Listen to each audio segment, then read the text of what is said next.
Finley to throw. Over the middle, intercepted. Wolford again. Wolford the other way at the 30, the 40. Wolford to midfield. Miles Wolford with the pick. The Heels on the doorstep of an enormous victory. Williams is the running back next to Howe. Play action. Howe will now lob it down the near side. Newsom with a man all over him. Pins the ball against the back of the defender and brings it in.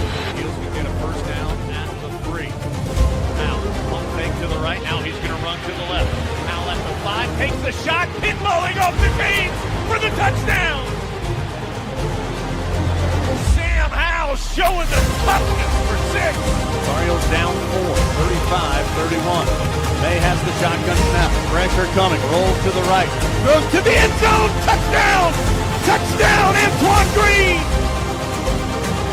16 seconds to go. No flag. Snapping it off the 8-yard line. May pulls it, tries to roll to the front. Oh, now he's going to throw it and score! Throws it to Payson in the end zone for the touchdown. They are throwing a play for the left-handed. Was rolling out on the run and threw it left-handed. Bernard fields it at the 26. Heading to the far side. Gio at the 35. Gio, he's at the 50. No, he's not. Yes, he is. Gio, he's going to take it for a touchdown. Are you kidding me?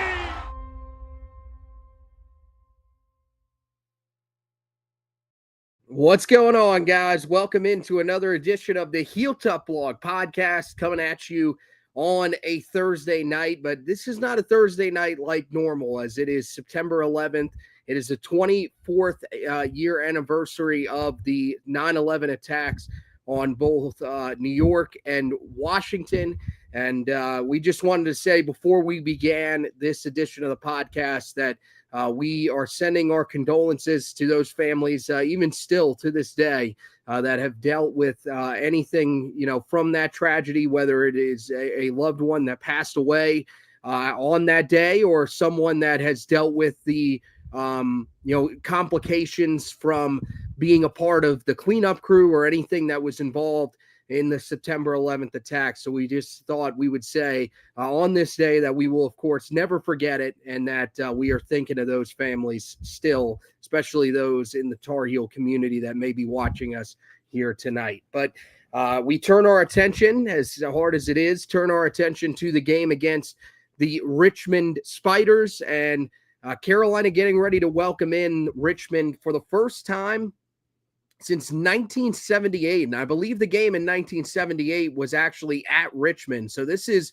the first time in a long time that Carolina has welcomed Richmond to their home stadium. Carolina 12-2 all time against Richmond, and this game is going to be a little bit different. This is one of the first times that Carolina, I believe it is the first time that Carolina is meeting them as an FCS opponent. This was a group in Richmond that used to be a part of the Southern Conference. So that is why Carolina has played them as much as they have in their program's history. But the Tar Heels will be looking to build off last week, generate some real momentum as they go into their remaining schedule, and really as they get back into Power 4 play, as they get ready to take on UCF next weekend and then Clemson in a few weekends from now when they open conference play. So, this is a big game for Carolina to sort of generate some positive feelings after the game against Charlotte, where they started that process. And so hopefully this is going to be one of those games where Carolina is going to be able to build off of that. Richmond featuring one of the best coaches at the FCS level, Russ Huesman, a guy who has been at it for a while now. He has led them to a ton of success, a ton of upsets of ACC teams, including 3 times over Duke and once over Virginia. So that is certainly something to keep in mind when we get into this matchup. Really, when it comes to what you need to know about Richmond, let's start with their record this season, 1-1. So far this year, 0-1 in Patriot League play. They lost to Lehigh, who is expected to be the best team in the Patriot League this season. So definitely, a loss that is understandable for them. And the hope is that for Carolina, that they can replicate some of what Lehigh did in that game and find a way to get a victory in this one over a team that comes in here with a pretty inept offense, averaging just 14 points per game, but a pretty stout defense, averaging 15.5 points per game. Just real quick, on the surface here, before I get into, rambling about, some of the specific sides of the ball and everything for Richmond, what are your expectations coming into this game against a Richmond program that, look, isn't the most dominant in the FCS? We're not talking about a team like North Dakota State or, South Dakota State, any of these teams that have won championships here recently, but we are talking about a pretty consistent program at the FCS level and one that should be able to provide a little bit of a test here for Carolina. You're expecting to see substantial growth and development from last week. We differed on how Carolina performed in the game against Charlotte in that 20-3 win. I wasn't as concerned because they had 2 days to prepare for the football game. If you heard Bill Belichick's presser on Monday, they didn't even tackle before they went back out and played that game against Charlotte. It was about as light of work as possible, just trying to really get ready for that game because of the odd Monday game turnaround with the turnaround playing on Saturday. Well, that's not the case this week. You've got a traditional full week to get ready, to get prepared. And so I do think it's fair to expect a better performance this week against a team from the FCS level, which you would like to believe has less talent than what you played last week in the team against Charlotte. So I think you want to see a cleaner performance. I think you want to see more explosive plays on offense and continue to figure out kind of who your guys are going to be on both sides of the ball, whether that's in the trenches, in the running back room, or in the secondary for the defense. So, after the TCU game went the way that it did, I really stressed the next 2 weeks, which should be wins for Carolina. It was really more about getting some answers and some clarity on where your roster is at going into that Central Florida game, which I do think is now more of a toss-up if Carolina should win that game or not.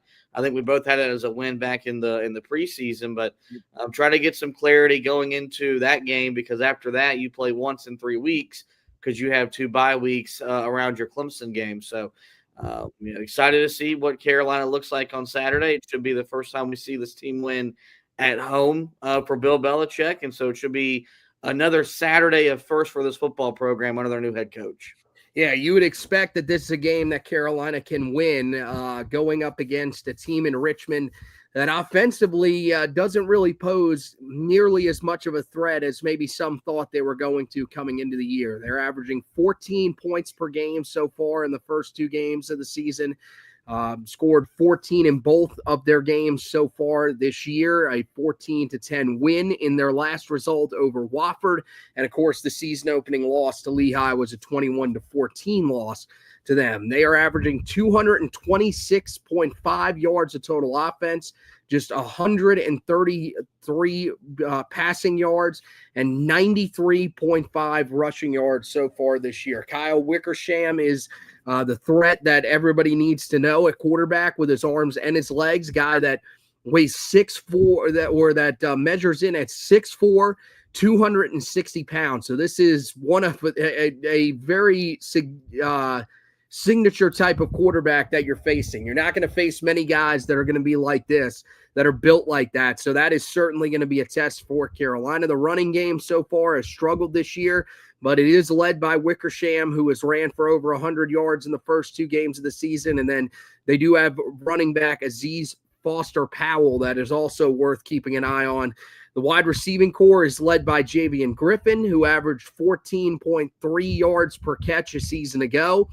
Kwanye Vene is also another guy that's also off to a solid start to the season and is certainly worth keeping an eye on in this matchup. The offensive line has really struggled in run blocking, as you would expect, and it's had its ups and downs in pass protection. There are some guys that have pass protected really well, but have been a big part of the reason why they haven't run blocked well. Those are typically the 2 guards on the inside for them.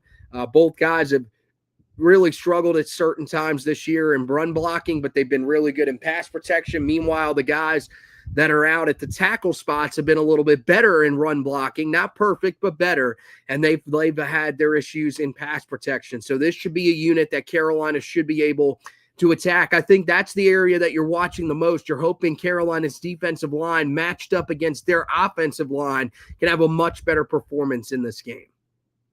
Yeah, it's something we talked about coming out of Charlotte, where you felt like they got pushed around, although they only gave up 21 rushing yards on 29 carries. But we did come away saying that the defensive line is going to be a group that, especially when they want to get pass rush, it's going to have to be schemed. I think it's going to be something where Bill and Steve Belichick will have to disguise it, draw it up, just because without Price Yates, who Belichick said on Monday, there is no real timetable for his return. There's a real clear disadvantage for them to get to the quarterback. In the run game, though, you kind of got to get back to where you look at the TCU game. They had a real, tough time really getting off blocks. They got pushed around. They got moved. They took a step in the right direction against Charlotte, but it was against a lesser offensive line, lesser running back room. You go into this game, it's kind of the same deal. I think it's hard to expect you to give up 21 rushing yards if they run the ball 29 times, but you do want to see guys that played well on last Saturday really take that step forward, just because you got to start figuring out your rotation and who your base, your starters are going to be and who your rotation guys are going to be. And so I think that will be something to monitor up front, or in this game, is on both sides of the ball. What does Carolina look like in the trenches? Because I think, as that answer becomes more and more clear, I think that'll really give us the best gauge of the ceiling for this team in totality. Because the TCU game would suggest that they're not going to be very competitive. I don't want to believe that, but what happened last week would lead you to believe that maybe they still got a little bit ways to go. This is the last chance before you get to that Central Florida game, and then from there on out, it's Power 4 competition the rest of the way for you to really maybe get a better feel for what this team is going to be this upcoming season. And so I think you expect to see a much more consistent effort up front on both sides of the football. Yeah, I mean, when you look back on the Charlotte game, I think the defensive line, and we could talk about this a little bit more when we go through the storylines for the Tar Heels, but I mean, yeah, I think they did a really good job in run defense. When you allow 21 rushing yards to an opponent, you're doing what you're supposed to be doing. My concern still lies with their inability to get consistent pass rush. And, as the week has gone along, the numbers have come out and some of the pressure numbers have gone up according to Pro Football Focus. But even still, watching that game, you did not feel like Carolina got a lot of pressure on the quarterback. And it gave them time to look downfield, to pick Carolina apart, mostly in the intermediate passing game. And that's the area that if you're Carolina, you've got to be careful in. You can't have these same issues as you go later and later into the season. And you're going to be facing much more talented offensive lines than the one that you faced in that game. So that's really the area for me. I thought run defense, they looked really good. They were in their gaps. They were where they were supposed to be. That looked a lot more like what we expected Carolina to look like in run defense this season under Steven Belichick. I think you're hoping that they can just build off of that in this game against a rushing attack that's kind of struggling, but they've got a mobile quarterback. We've seen this before where in years past, this has hurt Carolina. Connor Harrell it was an offense that didn't really use their quarterback right. We've had similar issues with using Gio Lopez, but that's still a thing. Connor Harrell is a guy that they are using basically as a pocket quarterback. They don't want to run him. They're not using traditional, quarterback run sets and everything like that. They're not doing a lot of RPO to get him involved in the rushing attack. This is going to be different. Kyle Wickersham is going to be involved in the rushing attack. So you didn't see it from Josh Hoover. You didn't see it from Connor Harrell, but you're finally going to get tested with a mobile quarterback. Let's see how this staff can allow these guys to react a little bit differently than hopefully what we've seen in years past under Carolina defensive coordinators, where teams have really been able to pick apart Carolina defensively. and add up yards on the ground with their quarterbacks. I'm hoping that's one thing that we see that's a little bit different this time around. Meanwhile, you go over to the defensive side of the ball, 15.5 points per game allowed, very solid number. 228 yards of total offense allowed, just 123 yards through the air, and 105 rushing yards. Now, the thing is that a lot of those numbers skewed by what you saw a week ago. They were pretty good defensively against the pass in the game against Lehigh. So those numbers are definitely realistic. But the rushing numbers, I mean, Lehigh ran for 163 yards on them. Wofford ran for only 47. So that's how you even out to 105 rushing yards per game so far this season. So, kind of a tale of two games for this defense on the ground. On the defensive line, Cameron Bird and Donovan Hillite are guys that, have gotten off to a good start rushing the passer, but the group as a whole, had trouble containing the run in that opener. The linebacking group led by Peyton Seelman and Carter Glassmeyer grayed out pretty well according to Pro Football Focus. But again, you turn back to that season opener where they weren't great against Lehigh's run game. It certainly has to be a part of something that you factor in when it comes to those guys. And then the secondary, in decent shape with a guy like Tashawn Burney, who has allowed a 45.2 passer rating so far this year out of the nickel corner spot.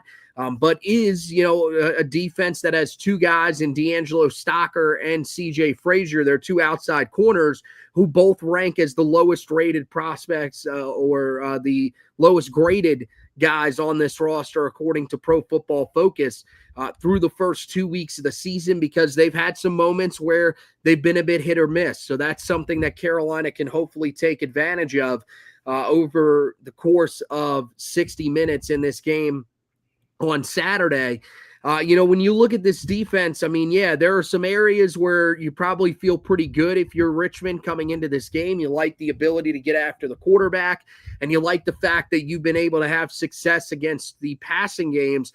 But this is still, a defense that Carolina should be able to pretty much have its way with, especially on the defensive side of the ball, due to the talent gap that we expect is going to be there. You're hoping is going to be there for Carolina in this game. Yeah, I think this needs to be the beginning of hopefully Gio Lopez emerging as the guy that Carolina paid $2.1 million out of the transfer portal, and this offense starting to find the identity that it needs to find under Freddie Kitchens as its play caller. I think it's fair to expect Carolina to score more than 20 points on Saturday afternoon. I think it's fair to expect them to put up 400 plus yards of total offense. I think it's fair to expect Jordan Shipp to maybe have his best game so far this season at the wide receiver spot for Carolina. For Damon June, Davian Goss, for someone at that running back room to maybe take that position by the horns, because Belichick said on Monday that they're going to keep rotating them just so they can get more and more evaluations of them, because they didn't get a lot of carries last year because of Amari and Hampton. And so, I think, what they did last week against Charlotte was all about, I thought, managing the game and the situation. They built a 3-possession lead and just kind of, protected it. But I think this is one where you were wanting to see style points a week ago. I think this is one where I do think how it looks does matter. I do think, especially someone that'll be in that stadium, if Carolina just kind of puts together another lifeless offensive performance and just wins the game because they're bigger, faster, and stronger, I don't know how good we'll feel leaving that stadium. We want to see some big plays on the football field. We want to see them be able to impose their will at the line of scrimmage, be able to wear down Richmond up front on both sides of the football. And so, this is a proud program that's coming into Carolina. They have, as you mentioned, a track record of success against ACC schools. So I don't think they'll be intimidated by any means by the environment or anything like that. But make no mistake about it, Carolina is the superior team, and I think it's fair to expect them to look the part on Saturday afternoon. Yeah, I think that certainly is something that you're hoping, even with how good this defense has been. You're really just hoping that this offense can really establish some sort of rhythm. And we'll talk about that here in a moment as well. But I mean, yeah, this is definitely something that, Carolina, the first 2 games of the season, this offense has been rather inefficient.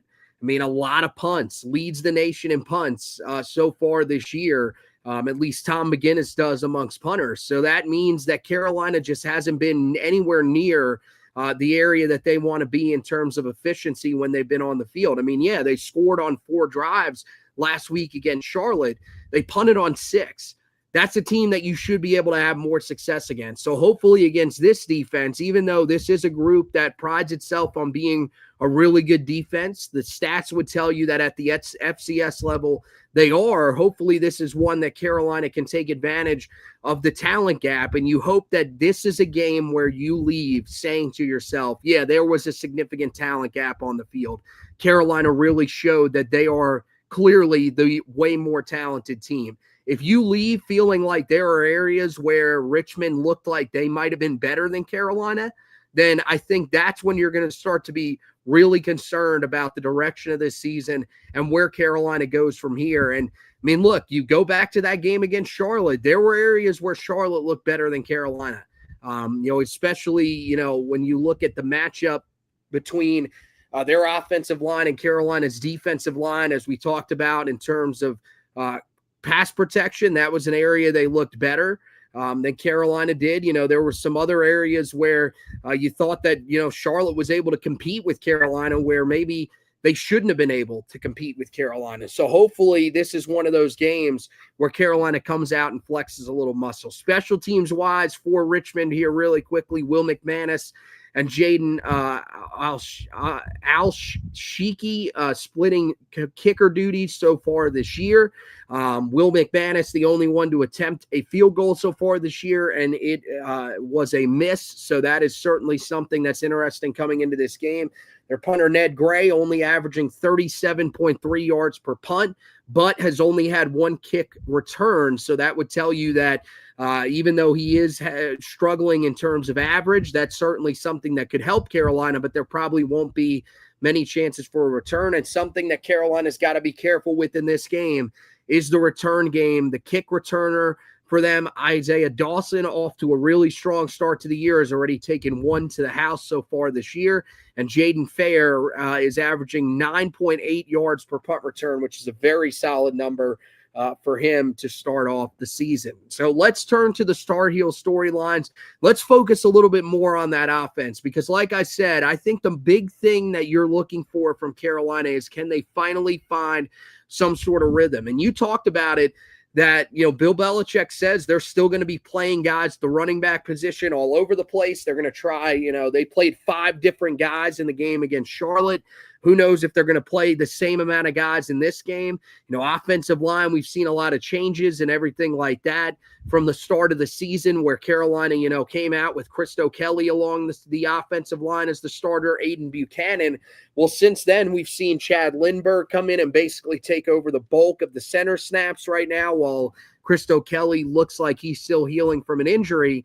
And at left tackle, we've seen both William Boone and Trevion Green, who have entered the games for Carolina since that point. So Carolina with a lot of changes, in different areas. They've tried a bunch of different wide receivers as well out there. It just feels like while they need to find, some sort of rhythm, I think the biggest key to that is going to be finding a little bit of continuity out there. And hopefully this is the start of that this week against Richmond, at least early in the game. I want to see all these guys in the game, but I want to see these guys in the game because Carolina is blowing them out, not because Carolina just continues to rotate guys at such a high level that you can't really establish any sort of continuity for this group. Well, to me, I think the rotation has to quit, within the possession. Like, you're watching plays where every other play, 2 or 3 offensive linemen are getting subbed out, 2 or 3 wide receivers are getting subbed out. They're doing whatever they're doing at the running back position, and that's just too much in terms of, in a one cohesive possession. I think if you still want to continue to play as many guys as you're playing and continue to evaluate them, then you got to do so on a possession by possession basis. Treat it like you typically see a quarterback spot, where you give this group one or two drives, give the next group one or two drives. It's still going to hinder your rhythm, but it gives you a better chance to find more of a rhythm, as opposed to what you're doing now, where you've got 5-6 different players on the football field. It feels like every 3 to 4 plays. I think the biggest thing for me in this game is you really want to see Gio start to still look like the Gio you saw at Southern Alabama. Like, you still haven't seen that guy. You've got glimpses of it. You saw the big touchdown pass last week to start the game to Culliver. You saw what he could do in the running game, but those were when he just pulled the ball down and ran, when there was nothing there. I still think, Freddie Kitchens needs to begin to incorporate the quarterback run as a part of this offense. He's a physical runner. He's a willing runner. He wants to seek out contact. You've got to understand that. You cannot coach him scared. It's just who he is. And as I've talked about, I think he's a player that benefits from getting hit. As awkward as that seems, I think he's a football player that plays quarterback that once he gets hit, it almost relaxes him and he starts to play at a much higher level. I just think it needs to be cleaner this week. It needs to be crisp. I think the execution needs to be the best it's been. I think you need to see the play calls continue to get in quicker, and Carolina get out of the huddle. Heck, I do not want them to huddle. Just let him play in a freelance style where he doesn't have to think as much, and he can just play. And so I think it's going to be – I think it's one of the things I'll be interested to see, kind of what is Carolina's approach. Are they going to continue this kind of slow, methodical play style, which I think doesn't benefit the quarterback, doesn't benefit the wide receivers, or are they going to open it up and really let these guys play to their truest ability? Because I don't think the offense that we've seen the first 2 weeks is representative of Carolina's talent. I think this is an offense that is it going to score 38, 40, 45 every Saturday? No, it's not. But I think they could score 28, 30, 32 points every Saturday. But Freddie Kitchens has to call an offense that gives them that kind of capability. Yeah, that's the biggest key to me, man, is that you need to see more from Freddie Kitchens. You need to see more creativity out of him. This looks like an offense that they're trying to hide from some of the opponents that they're going to play later on in the season. And I don't understand why you're doing that. I mean, yeah, I'm not saying you need to open everything up that you have. There are things that you're going to, of course, keep for later in the season, but you can't have such a vanilla-looking offense, one that looks like it's in a preseason mode, out of the gate while you try to figure out everything on the offensive side of the ball. I think the thing that they are doing is they are overanalyzing, trying to figure out a lot of this stuff on the offensive side of the ball. I think some of the things about who your best receivers are. I think you already know who some of your best runners are. It's just about playing those guys. At this point, I mean, yeah, I think we know, especially with a guy like Damon June, especially with someone like, Jordan Shipp at wide receiver, Chris Culliver, if he's out there, we have to wait and see what his injury status is. But, I mean, those are your guys that okay, they're playing good football right now. They deserve to be getting the football. Same thing with Davian Goss. That's a guy that I think so far this season, I mean, yeah, he had the fumble in the season opener, but I think outside of that, he's been running the football really well. Those are guys that you need to see in the game. And I think they're overthinking some of these things where it's like, yes, there are guys that maybe back in fall practice showed you something, but when they got to the games, they haven't shown you that yet. You need to ride with the hot hands. And I think that's what you need to do in this game is go with some of the guys that were good against Charlotte and allow them to start the game out for you. If they struggle and you want to turn to other guys, then that's fine. But the thing is as you said, you can't do it in the middle of drives. It needs to be, this is a certain guy's drive. Let him sort of carry the load on this drive, and then we'll figure out from there where we have to go. Now, I mean, I'm not saying that if you're running a guy 5-6 consecutive times or something like that, he decides, hey, I need a breather or something, you can't take him out of the game. But it can't just be, every other play we're rotating in somebody different, and it just throws the offense out of whack. And I mean, look, I would love to see this offense become a little bit more up-tempo. I'd love to see there be some quicker stuff getting to the line of scrimmage, a focus on, hey, let's get up, let's get this ball snapped. Maybe just, as you said, sort of take your mind off of everything that is going on and just allow Gio Lopez to play. I don't think that's necessarily going to be it. But what I do think you can do is you can definitely throw in certain play calls. You can put elements into this game plan that Gio Lopez is going to be able to succeed in, ones that he succeeded in when he was at South Alabama. And that involves a lot of RPO, that involves the use of his legs. And I think that's what you're hoping you're going to see moving forward. Are we going to see that? Probably not. I wouldn't be shocked if this game is a lot more of the same, but you're hoping, even if it is a lot more of the same, that things can just start to look a little more smooth. Gio maybe starts to adjust a little bit more to it, because they seem hell-bent on using him as their starting quarterback. They're not going to go to Max Johnson at this point unless there is an injury. So if that's the case, then you need Gio Lopez to settle into this offensive system that you so desperately want to run, and it needs to be a little bit smoother. You guys have to figure out on the coaching side of things how you can make it more smooth. And I think, part of that is you got to have guys that he's familiar with and that he's used to. So that continuity, I think, is going to be important. Then you go over to the defensive side of the ball.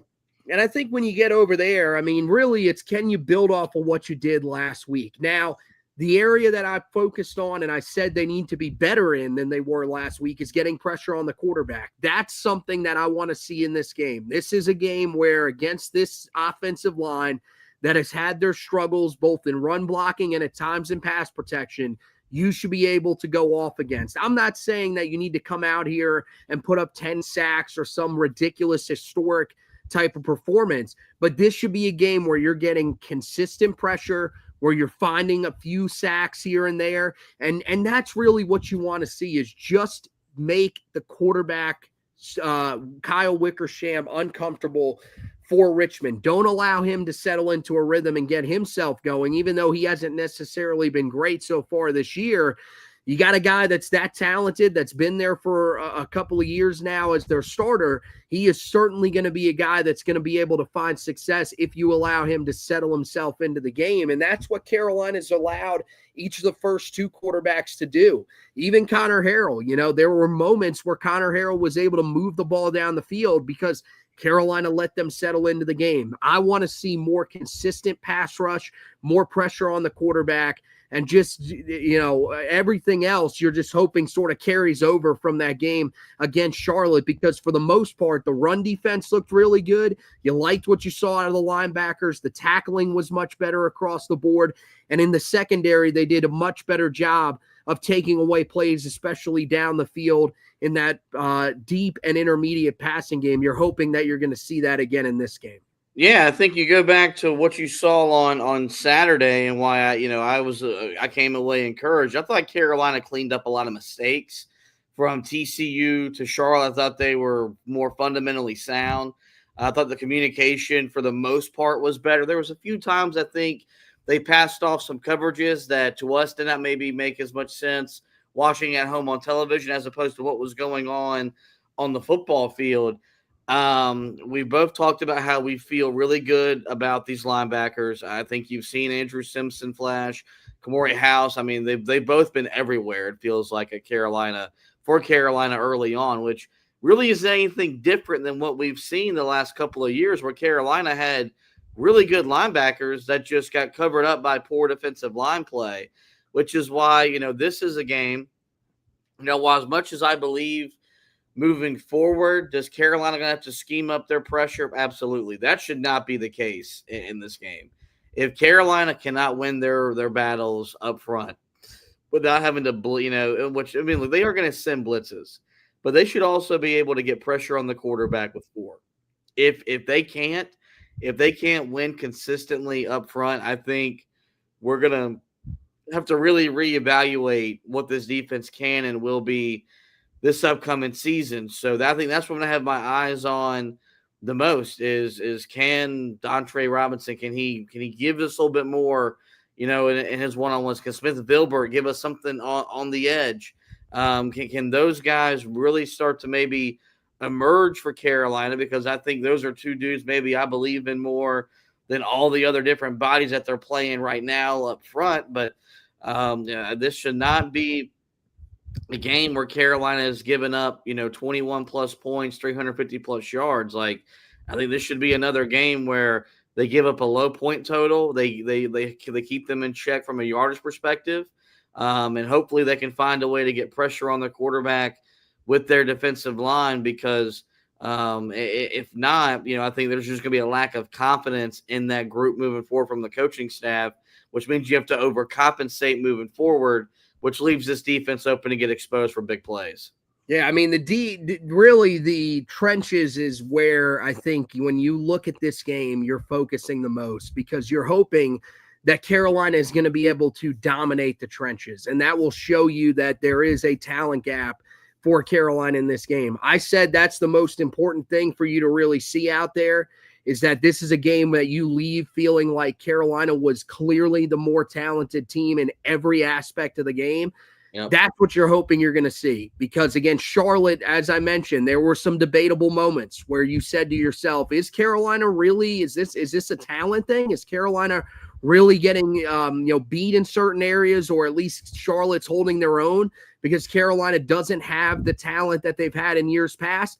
This is a game where you're hoping you're going to see the opposite of that, and you're going to leave saying to yourself, hey, we really are more talented than we probably thought we are. We're going to be able to compete against a team like Central Florida and Clemson eventually later on down the line. That's what you're hoping you're going to see when you step into Kenan Stadium on Saturday and in this game against Richmond. Yeah, no, absolutely, no doubt. I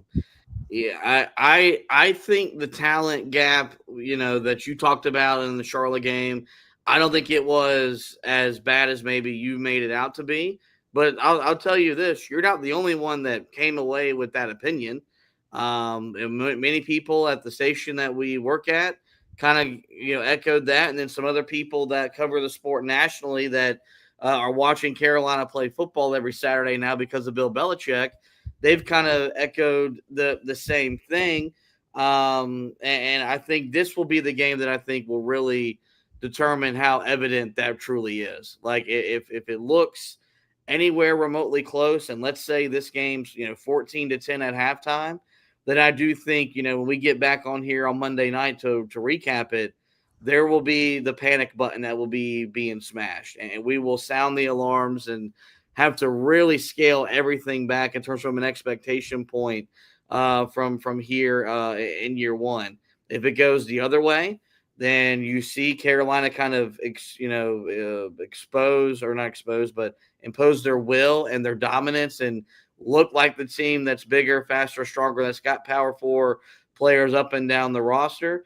Then I do think for some of those fans that are still on the fence about where this team can go, maybe you believe they can go win a game at Central Florida. They can be competitive in some of these other ACC games that maybe after what happened against TCU and how rough it looked the other night against Charlotte, you were maybe starting to chalk up in your head as a loss. So I think this is the beauty of having this FCS opponent where it is on the schedule, where you've already played, a Power 4 conference opponent. You've already played a true road game. And so, now you get this game at home where you're still in this evaluation process. This might be the game where you maybe get your best evaluation of what you've got for this season so far. So I think Carolina will treat it that way. But yeah, my hope is that we're not walking out of that stadium at 7:30 on Saturday night with the headache, kind of wondering just what the ceiling of this team can ultimately be, because I still believe, as someone that had them 10-2 in the preseason, I still think 8 wins is attainable. And if they go 8-4 with 70 new players, it's going to be hard to not be excited about that. I think this game will really play apart in which way that pendulum swings. Do we believe more in 8-4 or more in a 5-7, 6-6 type of team? Yeah, I mean, I'm at the point where I think, 6-6 would be something that you would take just for this first season, because I do think there is a lack of talent there. But I think that this is a game where you can show people that 6-6 is something that's worth believing in, because I feel like a lot of people after the game against Charlotte are probably wondering, how is this team going to be able to compete against ACC opponents? How are they going to be able to compete, even though, it is an easier schedule? Teams like Cal and Virginia, those teams that all of a sudden are looking a little bit better to start the year than we thought they were going to look. Well, how is Carolina going to be able to match up with them? I think that's going to be important in this game, is that, yeah, you can't really prove much in this game. You can't come out, unless you come out and put up 80 on this team. You're not coming out and showing people that this is a completely different team, and that there's reasons to believe that this team is going to compete for the ACC or something like that. But the thing is that you can lose a lot in this game. You can come out and struggle in this game, and all of a sudden people are saying, man, Carolina's in a tough spot moving forward the rest of the season. Or, God forbid, you lose this game. I mean, yeah, then we're really talking about, where is Carolina at? Where is this, going under Bill Belichick? Those are the things that you've got to avoid in this game. So it's a weird game like that where, yeah, there's a lot that you can gain from it in terms of it being an FCS opponent, gaining a little bit of a rhythm for yourself and everything along those lines. But at the same time, there's a lot to lose for Carolina. So they've got to come out, be aggressive in this game, and find a way to sort of establish themselves, get themselves just as a team into a good spot before they go and play Central Florida on the road next week. Let's get to the keys to the game for Carolina in this one. I think first, biggest key when it comes to Richmond is you've got to be able to contain Kyle Wickersham in this game. He is a mobile quarterback, so that is certainly something that Carolina's got to be aware of going into this game. They know he's going to be running the football a lot, and they know he's going to be a guy that has the arm who can really bother them. And at 6'4", 260 pounds, he's a guy that's going to be a load to bring down. So Carolina's got to tackle well in this game, especially against him. I think containing him in this game is a big part of the reason why Carolina would be able to win it or would struggle in this game, depending on which way it goes. Yeah, and Belichick's presser on Monday, he compared him to Ben Roethlisberger with just the play style. And so with that, I mean, it's not only, getting your hands on him, but when you get your hands on him, being able to take him to the ground, which is why I think, and I think this defense wants to play this way.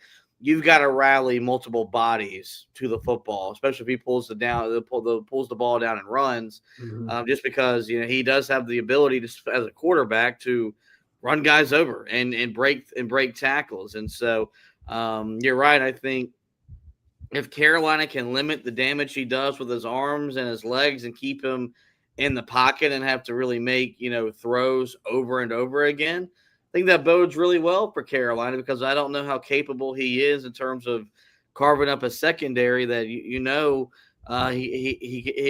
only have one side of the field to work with anyway, because he ain't going to target Thaddeus Dixon. But if they struggle to keep him contained, if they allow him to kind of play backyard football and extend plays and, make plays with his legs and get some confidence, then maybe Carolina finds themselves in a closer game than what they should be and what they maybe expect to be in moving forward. I think Carolina, with the full week to prepare, we'll have the right game plan set up, because I haven't looked at a game plan in the first two games and thought it was bad.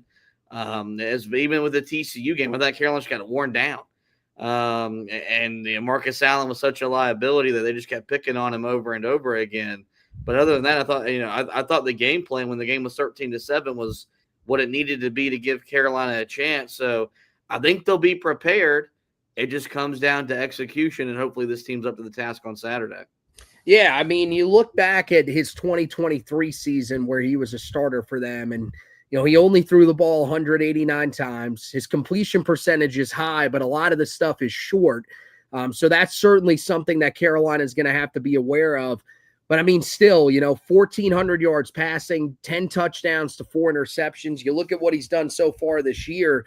He's thrown the ball 49 times in the first 2 games of the season. Again, high completion percentage, but the average completion, I mean, is very short. I mean, averaging just 5.4 yards per completion, where he has 266 total yards, 1 touchdown, and 2 interceptions. I mean, the mobility, I think, is the thing that really is what you're concerned about from Carolina's perspective. Do not let this guy break out and have one of these big performances on the ground against you.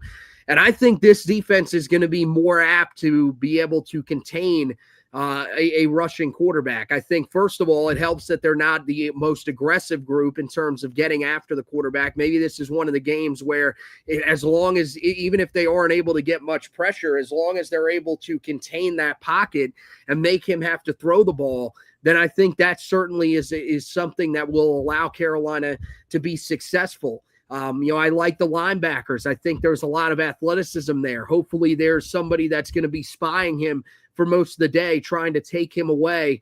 Or, even if that isn't something that Carolina does out of the gate, they adjust if he starts to really, run the football well. I think that's going to be the biggest key for Carolina is how do you slow down his legs? Because if you can slow them down, he's not a guy that's going to necessarily be able to win from the pocket. You go back to the game against Lehigh, the toughest opponent that they played so far. He was 14 of 20 for 113 yards. No touchdowns and interceptions. So he's a guy that, he was completing passes, but a lot of them were very short. And when he does end up throwing the interception, that was a big moment in the game that helped Lehigh be able to win. You're hoping that's what you're going to be able to do in this game if you're Carolina. And this defense, as talented as it is, that's an area that should be, they should be able to, find a way to contain Wickersham and have a pretty successful day. You go to the offensive side of the football. I think the key for Carolina there is run the football. I think that's going to be one of the biggest things that Carolina's got to do in this game, because you look at the success that Lehigh had against them running the football, 163 yards on the ground.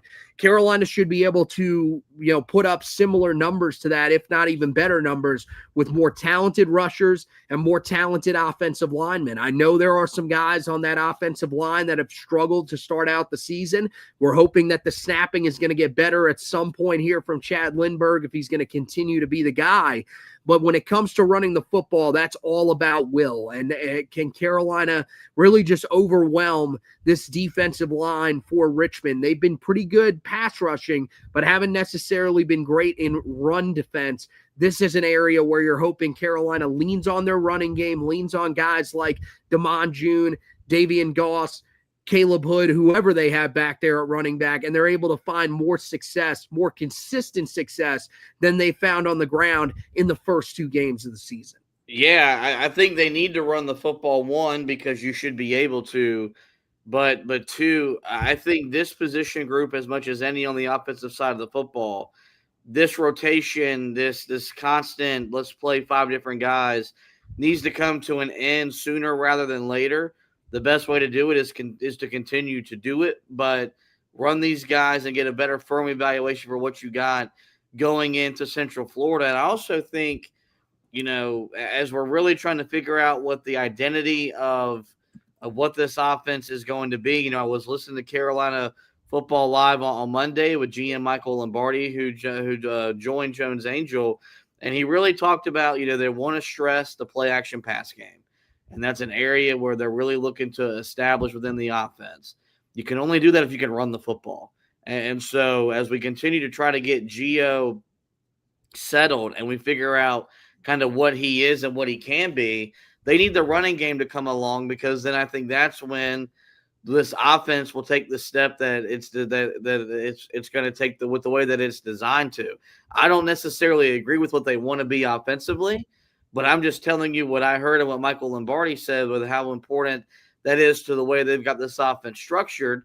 Well, you can only, execute that at a high level if there is the threat of you running the football and running for 4, 5, 6 yards a pop. And so I do expect Carolina to want to run the ball early and often. And hopefully we see a heavy dose of Damon June and Davian Goss, the two guys I think have established themselves as the two best running backs on the roster right now for Carolina. Yeah, that's the thing. I mean, you look at the first 2 games of the season, and I think Carolina has ran the ball well. It's just about, are you going to stick with those guys that have run the ball well? I think really there are 3 guys that should be seeing carries right now at the running back position. Caleb Hood is the guy that seems to be the number 1 for them. I'm not sure why exactly. I guess he has been the most successful through all of camp and everything like that. To me, we're still guys that believe Davian Goss is the guy that's capable of being the number 1 back in this system. But regardless, if Caleb Hood is the guy that you like, I mean, you saw what he can do when he has the correct run blocking in front of him, when he has, enough room in front of him in that first drive against TCU. Okay, you're hoping that he can sort of give you that for the remainder of the season. And then around him, Davian Goss, you're hoping that he can be the guy that he's been at times in the first 2 games of the year. And Damon June can be someone who mixes in there as a true freshman and gives them that downhill north-south mindset that they're really looking for from their running backs. A guy that isn't hesitant at all, really is just out there playing football. Those are the guys that I'm hoping to see the most in this game. And yes, this should be a game where Carolina focuses on running the football and winning at the line, at the point of attack. If they win up front the way that they should in this game, then they are going to be successful. But you said it. They are looking to open up the play action passing game with their running game. That means they want to be run heavy. This is an offense that wants to be run the way that Michigan does. And if that's the case, well, then you better be great at run blocking. And so far in the first 2 games of the season, they have not been. So they have to get better as the season goes along. And this should be a step in the right direction against the defensive line that's probably going to be the least talented that you're going to face all season long. So Carolina should be able to dominate there. And hopefully that's an area that we're talking about on Monday as an area that they did dominate when we're recapping the game. All right, finally, the last key to the game, I think, and I wrote this down, is find some continuity. I know maybe that's not something that's going to end up happening. Maybe I'm asking a little bit too much. But especially as you talked about earlier, just finding it on certain drives where you're not switching guys in and out when every single play. Just give this group a little bit of room to grow together and really have some success, especially on the offensive side of the ball. Defensively, I don't think they've rotated nearly as much. I feel like they feel confident in a lot of the guys that they have on that defensive side of the ball, and they're kind of just leaving that group. This is more of an offensive key to the game, is, finding that continuity on that side of the ball, because once you do, I think you're going to be able to establish more of a rhythm on offense, which is something that Carolina has to do moving forward if they're going to be successful against some of the Power 4 competition that they face coming up.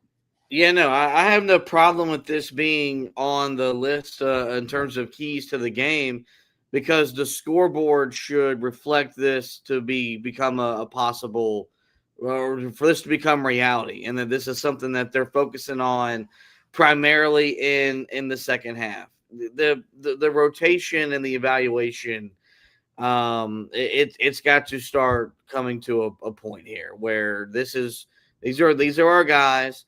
This is what we're going to do.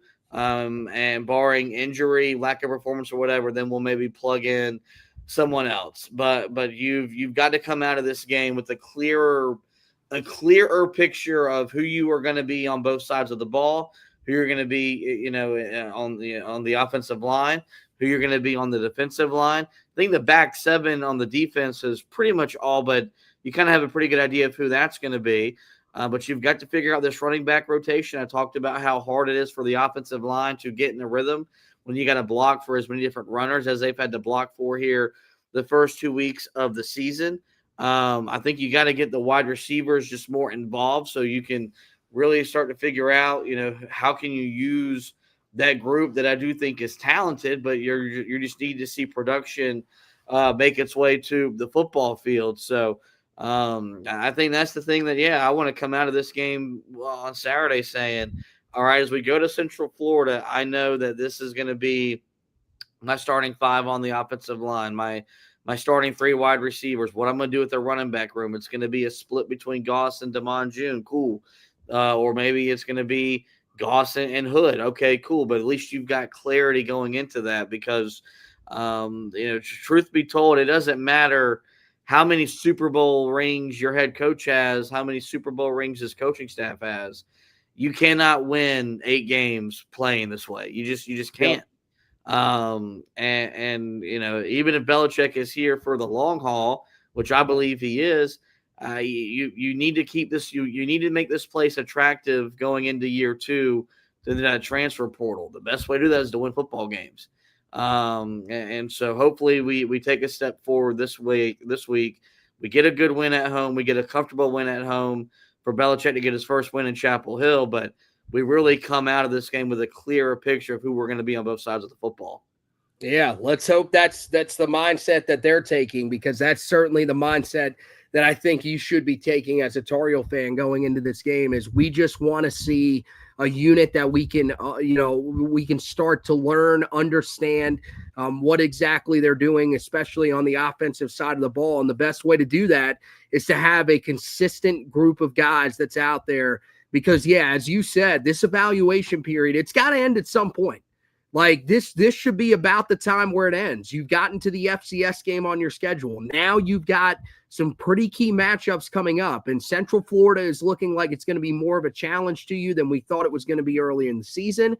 Then you've got Clemson, and then you've got Cal, another game that's going to be really, I think, a bigger challenge than it was at the start of the season. Those games, I feel like you've got to have some sort of rhythm. And the only way to establish that is by having the same guys that are out there consistently, can work together and really build that steady motion forward as an offense. So hopefully that's what we see in this game against Richmond. Hopefully we start to get some more of those answers in this game. All right, let's get to the predictions for this one. I'll let you start out. What do you see? What do you think is going to happen when you are in attendance for this game on Saturday against the Richmond Spiders? Yeah, these games are always really hard to predict because you don't know how aggressive a team's going to be, how long they're going to play the starters, yada, yada, yada. Then you look at just the fact that with the way Carolina has treated the first 2 games, there's just going to be a lot of guys on the field throughout the game. I obviously think Carolina wins. I think Carolina wins comfortably. I'll go with a score. I'll go with 38-7. So a 31-point win, but maybe, like sometimes we maybe are going like 56-10, 63-7, just because you expect so much dominance against an FCS opponent. But I think with the way Carolina's operating right now, it's hard to expect them to come out there and lay the hammer down like that. It would be hard to be upset with a 31-point win, so I'll take the Heels 38-7 to improve to 2-1. Yeah, 38-7 isn't bad if it looks efficient, right? That's the thing. If you go out and you score the ball on 6-7 drives, you're punting on 3 or 4 drives. Okay, we're feeling a little bit better about where it's at. It's when you come back and you're not scoring on, a lot of drives, and we're leaving, the game against Charlotte with 4 scoring drives as opposed to 6 punts. That's where you're feeling a little bit concerned. I think it's going to be somewhat similar to that. I think Carolina will have more, scoring drives in this game. I think offensively they will look better. I think defensively they do a really good job of shutting down what Richmond wants to do in this game. I think it helps them that Richmond isn't exactly the greatest offensive team, but I do think that Carolina is certainly better defensively. So I think they come out in this game, put together a pretty complete performance, building off of what they did last week. I don't know if they hold them to 3 points. I think maybe Richmond gets on the board with a touchdown, but I do think that Carolina's defense will look good. I think offensively, that's the biggest question mark to me, is what does Carolina look like on that side of the ball? I think they'll be able to run the ball pretty consistently. I just question, what does Gio Lopez look like in this game? I think this might be the game where he has his best performance so far. I think he throws for over 200 yards in this game, and I think Carolina wins this one 34-7 over the Richmond Spiders. Pretty safe win for Carolina that I think will have people feeling somewhat better, but I still think there will be some questions being asked about where exactly the ceiling is for this Tar Heel team. Well, no matter what ends up happening, we're going to have you covered on the website, HeelToughBlog.com. We'll have the preview up there for you guys. That's going to come out tomorrow. Hopefully it allows us to share into the Facebook groups now that we've sort of taken some time off from it, but who knows? Right now, everything is really rough with the Facebook group, so make sure that you guys are following us on the social media pages, both the Facebook page, the Twitter page, for all of our latest articles as they come out, instead of waiting to see them in those groups. I know that's certainly something that has been frustrating to us, and so for you guys, we want to give you that avenue that you can get us straight to consumer. Same thing if you guys go over just to the HeelToughBlog.com. Make sure you check it morning, afternoon, and evening for any of the latest news on Carolina football and Carolina basketball, as we still await the official ruling from the NCAA on Luka Bogovac as well. So that's certainly something to keep an eye on the basketball side of things as well. But, that the website right now really just focused on a lot of football stuff. We've got, the recap articles, the preview articles. We're trying to limit how much we end up posting on there because they're just not being shared right now. We hope that by limiting that, that'll allow us to start sharing a little bit more into these Facebook groups, but we'll have to see. If it doesn't, then we'll continue to write at the level that we were and just, share it as much as we can to you guys. But right now, that is the reason why we backed off just a little bit, in case you've been wondering. Meanwhile, on the podcast side of things, make sure you go over to the YouTube page. Give us a subscription over there. We would greatly appreciate that. That really helps us as we make a push over there on YouTube. If you guys like to watch on one of these other platforms, that's cool. But just go over there, give us that subscription on YouTube. That would really help us out. We, of course, have the Twitter page where you guys can watch us at Heel Tough Blog. That is also a main streamline to all of our content. So make sure that you go there, follow that page, and turn on the notifications when you do that. And then go over to that Facebook page and give us a like over there as well. That'll show you whenever we have, an article that'll pop up on your timeline. And then whenever we go live, it will give you a notification that we are going live so that you guys can join us for these editions of the podcast. So that wraps it up for this edition of the podcast. I want to thank Josh for hosting with me. I want to thank you guys for watching and listening. And as always, go Tar Heels.